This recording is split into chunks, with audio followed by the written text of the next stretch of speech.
Hola Claudio, hola Juanita, gusto de saludarlos. ¿Cómo están Hola. ustedes? Bien, muchas gracias. Buenos días. Sí, bueno, Buen día. buen día. Diputada, usted es representante de la zona en la cual opera el Hospital JJ Aguirre y la zona norte de nuestra capital. ¿Cuál es la importancia precisamente de articular este recinto sanitario al sistema público de salud? Sí, bueno, primero decir que fueron varios años de lucha, ¿no? De distintas actorías, desde los estudiantes, las y los usuarios, por supuesto también los trabajadores y trabajadoras, porque en varias oportunidades el Hospital Clínico de la Universidad de Chile, Hospital José Joaquín Aguirre, estuvo muy amenazado desde el punto de vista de su sostenibilidad financiera. O sea, es un hospital que hace ya varios años se autofinancia, sin mayores aportes del Estado, solo desde el punto de vista de una relación contractual externa y no desde la perspectiva del desarrollo de un vínculo directo, ¿no? Siendo este un hospital estatal. Entonces, nosotros lo que hemos sostenido, y así es como también lo planteamos en su momento cuando se intentó llevar adelante un leaseback, por ahí por el año 2015, si mal no recuerdo, donde el Senado Universitario, los estudiantes y la agrupación de defensa del J. Aguirre, quiere que un hospital de estas características tenía que estar al servicio de la comunidad, una comunidad que además tiene necesidades en la zona norponiente de la región metropolitana.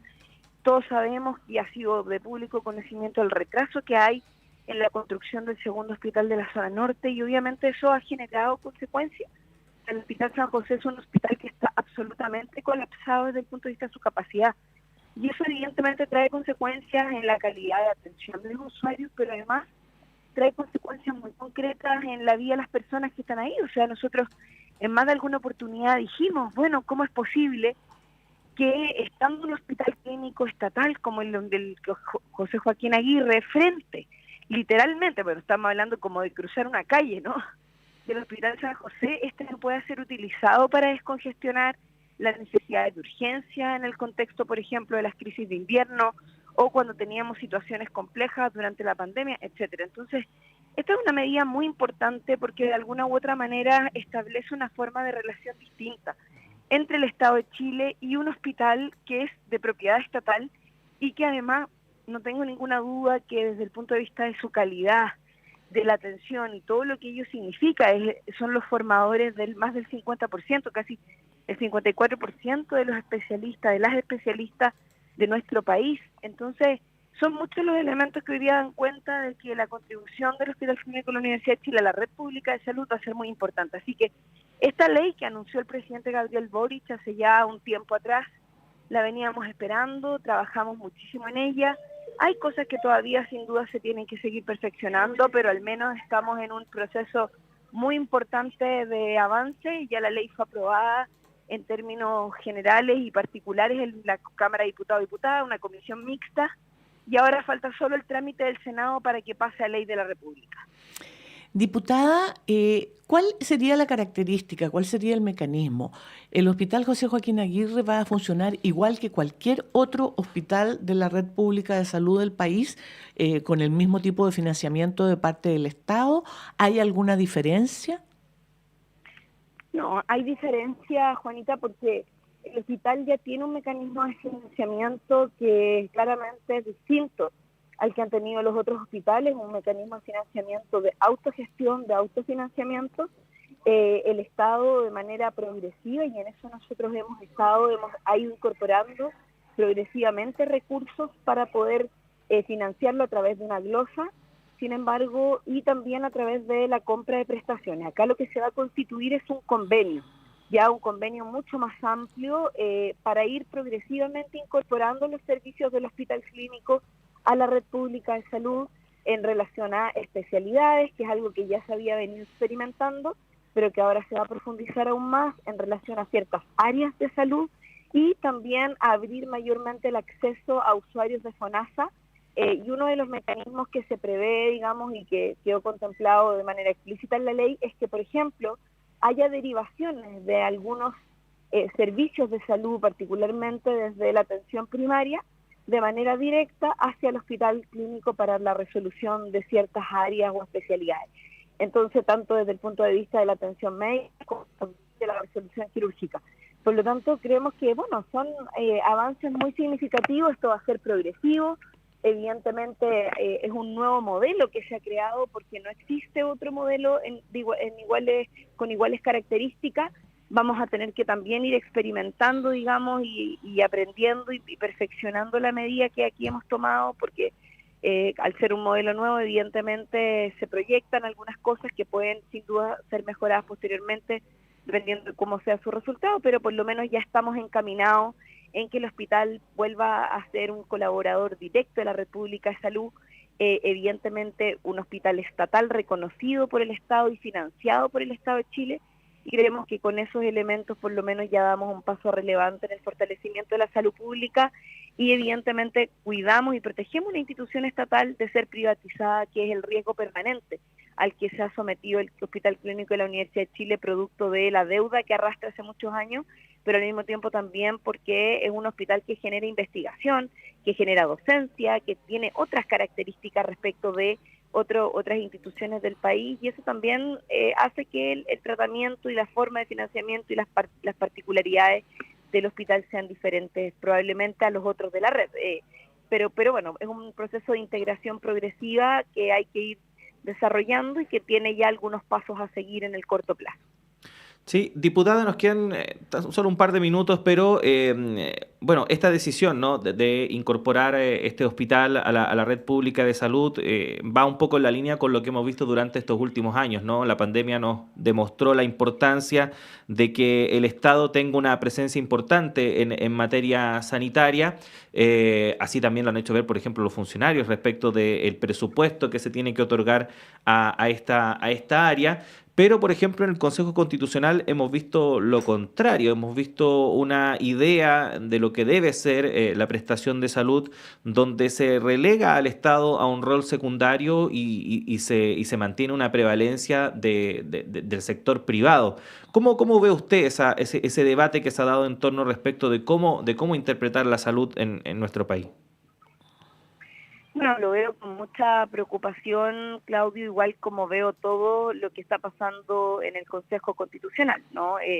Con mucha preocupación. Me parece que acá se ha abusado de una mayoría coyuntural por parte de un sector político que es de extrema derecha, que lo que ha hecho es básicamente retroceder en una serie de aspectos vinculados a ciertas conquistas desde el punto de vista de la democracia, derechos ciudadanos, y particularmente en el caso de la salud, el intentar, como se ha dicho en el debate público, constitucionalizar el sistema, la administración del sistema. O sea, finalmente acá lo que alguien decía el otro día, acá se está intentando con la medida que se aprobó, como al menos con una de las enmiendas, constitucionalizar a las ISAPRE, establecer con ello que el Estado no tiene un rol preferente con el sistema público, es decir, establecer con ello una desvinculación del rol del Estado respecto de la garantía del derecho a la salud.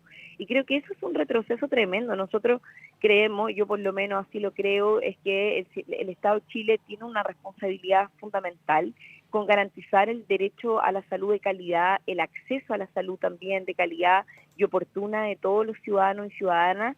Y bueno, en ese marco evidentemente se tienen que desarrollar los modelos que sean acordes con que además convivan el sistema público y el sistema privado, pero con una preponderancia el sistema público. Sin embargo, el debate se ha tornado de manera muy peligrosa, muy populista por lo demás, por parte de los sectores que han impulsado esta norma que se aprobó hace algunos días, donde básicamente lo que ellos plantean es que no quieren nada con el Estado y donde, por ejemplo, en un caso hipotético, si es que finalmente esta norma llega a aplicarse y llegar a aprobar finalmente esta modificación, en términos, me refiero, definitivo, lo que terminaría por ocurrir es que incluso se podría demandar al Estado respecto de su rol en torno a el sistema público, es decir, no va a poder el Estado asumir mayor responsabilidad con el sistema público que con el privado. Se van a establecer mecanismos desde la Constitución para definir el sistema de operación, por lo tanto ya no va a ser por ley. Entonces hay una serie de elementos que son bastante distorsionadores de lo que ha venido ocurriendo y del camino que además se venía delineando precisamente para poder mejorar la calidad de la salud y por supuesto generar una reforma en función de fortalecer la salud pública y no debilitarla. la norma que se aprobó en el Consejo Constitucional lo que hace es debilitar la salud pública y el rol del Estado en esta materia.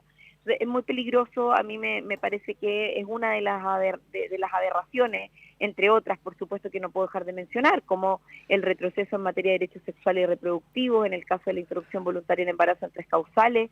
La norma que aprobaron relativiza la implementación de esta norma, de esta ley que tantos años nos costó a las mujeres en Chile sacar adelante. Lo mismo respecto del tema de paridad y así un montón de otras cosas que hoy día se ha hecho abuso, y creo yo se han extremado posiciones precisamente para deslegitimar el proceso. Yo creo que cuando la presidenta del Partido Socialista decía que acá lo que se está construyendo es una constitución y una constitución hecha a la medida de José Antonio Kast y todos sus aliados y la gente de su partido, aprovechándose de una coyuntura y de una mayoría coyuntural, porque precisamente ellos no quieren tener una nueva constitución y ya han mostrado además cuáles son sus verdaderas intenciones con el país, que es disminuir derechos, retroceder en democracia, retroceder en el rol del Estado. De hecho, de Silva decía el otro día, el Estado es nuestro peor enemigo. O sea, una cosa muy delirante, muy extraña por lo demás, desde el punto de vista como de lo que el propio país ha venido construyendo en los últimos años. Diputada Carol Cariola, diputada del Partido Comunista, estábamos hablando de la integración a la red pública de este proyecto de ley que está avanzando para integrar al Hospital José Joaquín Aguirre de nuestra universidad y, por supuesto, de lo que está pasando también ahí en la discusión de este proyecto de nueva Constitución. Le agradecemos muchísimo que haya conversado con nosotros esta mañana. Que tenga muy buen día. Muchas gracias, Juanita. Muchas gracias, Claudio. Un gusto poder hablar con la radio de la Universidad de Chile siempre y, bueno, abordando los temas de salud. Realmente me quedo por plantear si es posible, que espero que podamos encontrar prontamente una solución. Yo estoy muy preocupada también por la FENAT, por la FENAT, pero también por todos los trabajadores y trabajadoras honorarios que fueron contratados durante la pandemia y que y se prevé un despido masivo de más de 6.300 trabajadores y trabajadoras. Yo espero que el gobierno, nuestro gobierno, encuentre una solución para ellos. No es justo que quienes han dado la vida, finalmente quienes han puesto en riesgo todo durante todo este tiempo, por todos los chilenos y chilenas en la primera línea de la salud de nuestro país, hoy día se queden con los brazos cruzados. Nosotros luchamos mucho por el descanso compensatorio como un mecanismo de resguardo, de reconocimiento, y esta noticia la verdad es que ha llegado como un balde de agua fría. Yo quiero entregar mi apoyo a los trabajadores y trabajadoras en la demanda justa de resguardar su salario, porque además quiero decir que la gran mayoría de esos trabajadores y trabajadoras son mujeres, y eso me parece extremadamente preocupante. Sí, sin duda, estamos todos de acuerdo, todos esperamos que se solucione, diputada, porque además de los trabajadores que se quedan sin su fuente laboral, estamos hablando que son trabajadores que se necesitan en la red pública, donde cada vez hay más afiliados, porque justamente las ISAPRES fracasaron. Sí, lamentablemente, diputada, se nos acabó el tiempo. De hecho, nos pasamos 4 minutos de la hora de la pausa, pero la esperamos en una próxima ocasión también para conversar respecto de este y otros temas. Que esté muy bien. Ok, gracias, Claudia, que esté muy bien, adiós. Chao, buenas tardes. Nos vamos a una pausa. Ya llega Montserrat Rolano para estar a cargo del panel de conversación que viene en breves segundos más. Y Juanita, nosotros nos reencontramos mañana. Mañana, que esté muy bien.